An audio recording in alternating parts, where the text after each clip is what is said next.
ఒక personal question ఏంటంటే, మీరు ఇంత యంగ్ ఏజ్లో ఒక what inspired you to walk in the spiritual path? అంటే ఇప్పుడు ఇంజనీరింగ్ అయిపోయి హాయిగా మంచిగా చేసుకుందామని ఈ జనరేషన్ థాట్స్లో you turn completely and transformed into total spiritual path, and మీరు అక్కడ కూడా చాలామందిని you are inspiring, that's a great thing. కానీ అంత maturity at such a young age మీకు ఎలా వచ్చింది? We all want to know. పలికెడిది భాగవతమట పలికించు విభుండు రామభద్రుండట నే పలికిన భవహరమగునట.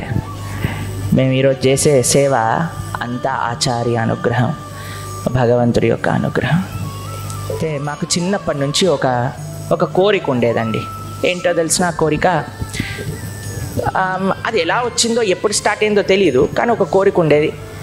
ఈ జన్మ భగవంతుడి యొక్క సేవకి, ఈ జన్మ భారతదేశం యొక్క సేవ అని చిన్నప్పటి నుంచి మాకు అలా అనిపిస్తూ ఉండేది. పెరుగుతూ ఉన్నప్పుడు మాకు అనిపించేది, అరే భగవంతుడు ఇంత గొప్ప మానవ జన్మ ఇచ్చాడు కదా, ఈ ఒక్క జన్మని భగవంతుడికి ఇస్తే ఎలా ఉంటుంది, ఈ ఒక్క జన్మ దేశం యొక్క సేవలో, ధర్మం యొక్క సేవలో ఉండాలి.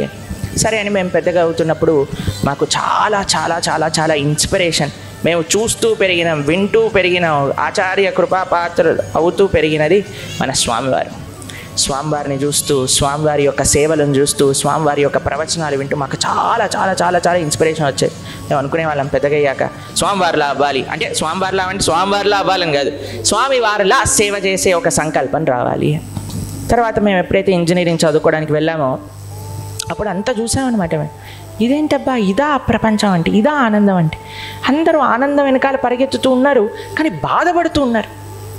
ప్రతి ఒక్క ఆనందం వెనకాల అసలు నిజమైన ఆనందం ఉంటుందా అసలు ఈ ప్రపంచంలో అని మాకు ఒక ప్రశ్న ఉండేది.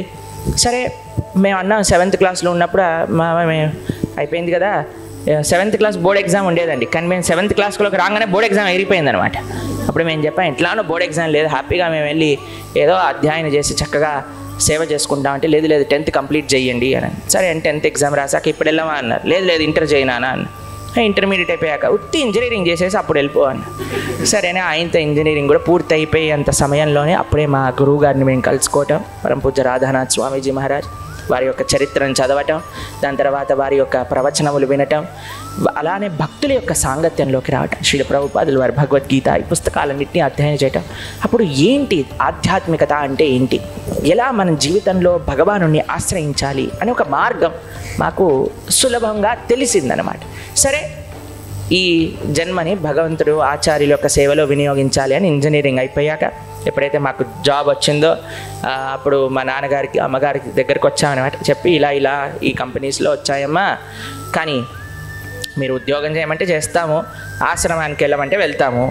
సరే కొన్ని రోజులు అయితే చేయనానా అంటే, కొన్ని రోజులు ఉద్యోగం చేశాక ఒకరోజు వాళ్ళే పిలిచారు. ఎలా ఉంది, ఆనందంగా ఉన్నావా? ఏమని చెప్పాలండి, ఆనందంగా ఉన్నావా అంటే అబద్ధమా, లేము అని చెప్తే వాళ్ళు బాధపడతారు. ఏం మాట్లాడలేదు. అప్పుడు అన్నారు, సరే నీకు కానీ ఆచార్య సేవ చేసుకోవాలి అని అంటే నువ్వు వెళ్ళు, మాకు భగవంతుడు ఉన్నాడు, నువ్వు ఆచార్య సేవ చేస్తే భగవానుడు మమ్మల్ని రక్షిస్తాడు. అలా ఒక వ్యక్తి మనల్ని రక్షించడం. చాలామంది ఏమనుకో, ఒక వస్తువు మనకి రక్షిస్తుందేమో, ఒక వ్యక్తి మనకి రక్షిస్తుందేమో అనుకుంటాం. కానీ మనందరినీ రక్షించేవాడు భగవానుడు. ఆ విశ్వాసం ఉన్నప్పుడు భగవానుడు ఇంకా రక్షణ పొందుతాడు. మాకైతే భగవానుడు రక్షిస్తాడు, నువ్వు ఆచార్య సేవ చేసుకోవాలి అంటే మా ఫుల్ సపోర్ట్ మీకున్నది, మీరు తప్పకుండా వెళ్ళండి అని వారు అనుగ్రహించారు. వారు అనుగ్రహించి అయితే మేము 2019వ సంవత్సరంలో నృసింహ జయంతి రోజు మా గురువు గారి యొక్క ఆశ్రమంలోకి మేము ప్రవేశించడం జరిగింది. దాని తర్వాత అధ్యయన అవన్నీ పూర్తి చేసుకున్నాక మళ్ళీ మనం ఇలా చిన్నపాటి సేవ, ఏదో చిన్న సేవ అండి. మనం భగవంతుడి గురించి చెప్పే అంత యోగ్యత ఉన్న వాళ్ళం కాదు. భగవంతుడి యొక్క సేవ చేసుకోవటం అంటే దేవకి వసుదేవులు యశోద నందులు చేసుకోగలుగుతారు సేవ. కానీ మనం ఏదో చిన్ని ప్రయత్నం ఆచార్య అనుగ్రహం వల్ల, తల్లిదండ్రుల యొక్క అనుగ్రహం వల్ల, మంచి భాగవతుడి యొక్క అనుగ్రహం వల్ల మనం చేయగలుగుతున్నాం అన్నమాట. అయితే ఏ ఆశ్రమంలో ఉన్నా సరే, గృహస్థ అయినా, బ్రహ్మచారి అయినా, వానప్రస్థ అయినా, సన్యాసి అయినా, ఎవరెవరు ఏ ప్రదేశంలో నుంచైనా సరే ఒక్క ప్రశ్న అందరం వేసుకోవాలి. నేను నా వల్ల దైవానికి, ధర్మానికి, దేశానికి ఏ రకంగా నేను సేవ చేసుకుంటున్నాను?